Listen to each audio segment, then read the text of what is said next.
Today is Friday, January 12th. We'll tell you about America's retaliation in the Red Sea and what could come next for Iranian-backed militia in the region. Also, both former President Trump and first son Hunter Biden had important days in court. And a winter storm is strengthening over a huge part of the U.S. Plus, how the entertainment industry has changed or not since the dawn of the Me Too movement. Why one rental giant is abandoning its electric ambitions. And which NFL legend decided to retire right before the playoffs. Those stories and even more news to know next.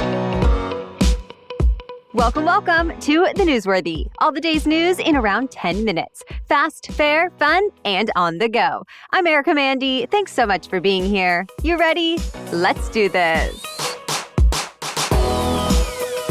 American and British forces are striking back in the Middle East. The U.S. and U.K. militaries launched more than a dozen retaliatory strikes yesterday on Houthi militia targets in Yemen. This follows months of attacks by the Iranian-backed militants who have been targeting commercial shipping in the Red Sea. In fact, just this week, an attack targeted an American commercial ship and the U.S. military vessels beside it. So the Pentagon decided to act. The U.S. says it destroyed Houthi assets while avoiding any civilian population centers. Separately, Iran seized an oil tanker in the Persian Gulf yesterday in retaliation for the U.S. confiscating that same vessel and its oil last year, raising some concerns that another key trade route could be vulnerable. Some American officials say they believe Iran's ultimate goal with its recent actions and proxy militias around the region is to draw the U.S. into a wider conflict. Already, Houthi leaders have promised the attacks will not go unanswered. But President Biden also said he won't hesitate to act further to protect Americans and the free flow of international commerce. The United Nations top court is now considering whether Israel has been committing war crimes against Palestinians in Gaza. South Africa formally accused Israel of genocide at the International Court of Justice, charging the Israeli military with trying to wipe out the Palestinian population ever since Hamas attacked Israel in October. And at The Hague yesterday, it asked ICJ judges to impose emergency measures to order Israel to stop the war immediately. Israel is set to formally respond to the accusations today. But already, it's calling the allegations baseless and has said South Africa is just acting as a mouthpiece for those who really want to commit genocide, Hamas terrorists. Israeli Prime Minister Benjamin Netanyahu has said his goal is only to destroy Hamas, not the Palestinian people. Though the Hamas-controlled Gaza Health Ministry says more than 23,000 Palestinians have been killed in Israel's quest, and that most of them have been civilians. South Africa would actually have to prove those deaths were Israel's intent, more intentional than collateral damage of the war against Hamas. Now keep in mind, no matter what the court decides, the trajectory of the war is unlikely to change. Theoretically, rulings from the ICJ are final and legally binding. But in practice, they're unenforceable. And a final ruling over whether Israel is committing genocide or not could take several years. The civil trial that could determine the future of former President Trump's business empire has finally wrapped up. Closing arguments were yesterday. The judge let Trump speak for just about 6 minutes before cutting him off.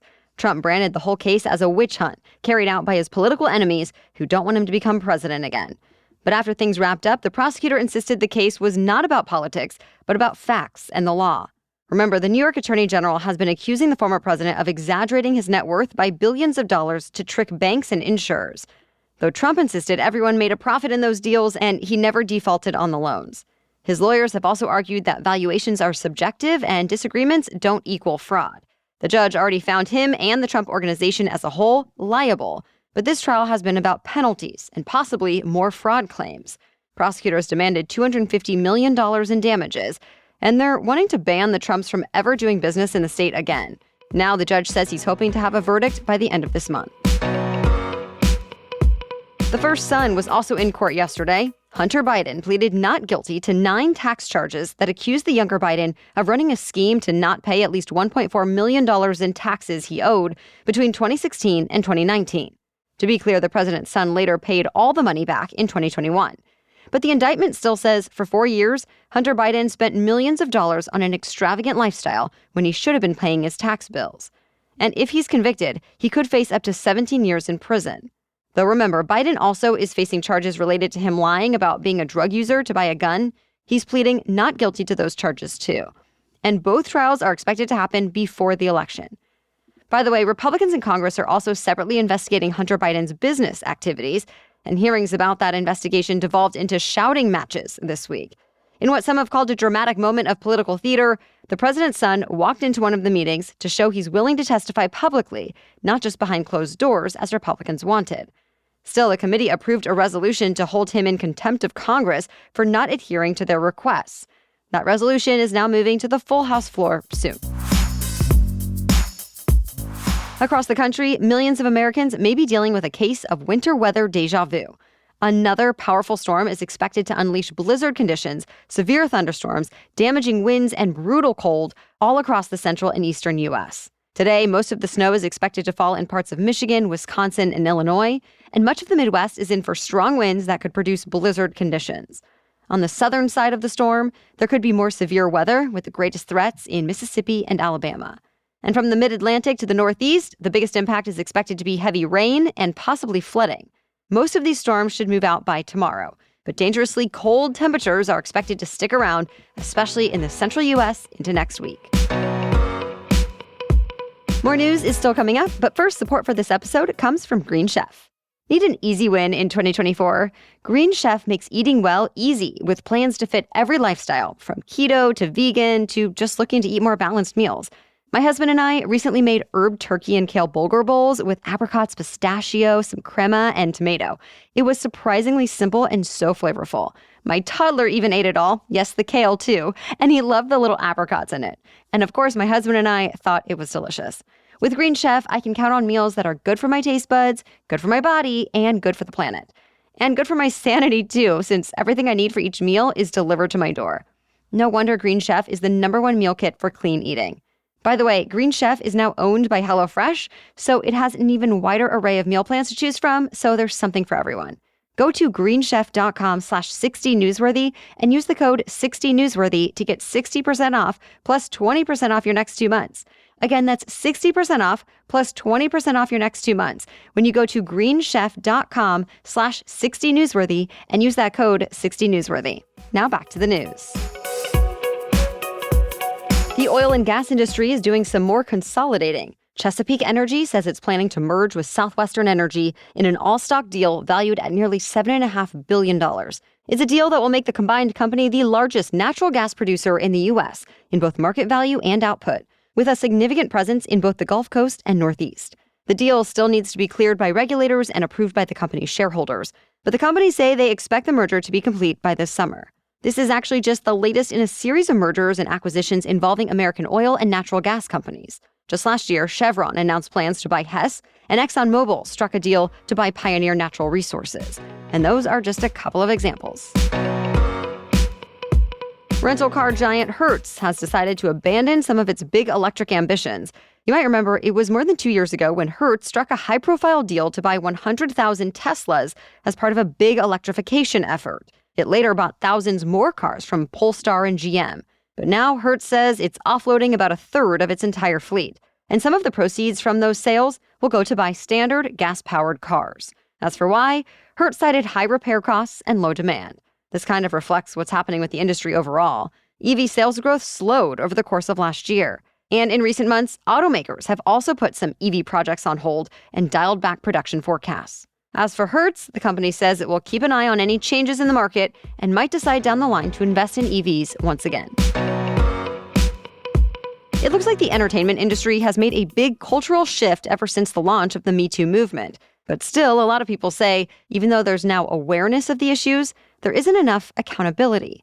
The Hollywood Commission was founded in 2017 at the dawn of the Me Too movement to help stop workplace harassment and discrimination in the entertainment industry. And yesterday, it released its second survey, polled from interviews with thousands of anonymous industry workers. It found that overall, workers are more aware of what actually is workplace misconduct than they were at the start of the Me Too movement, and now more of them know how to share their concerns if they have any.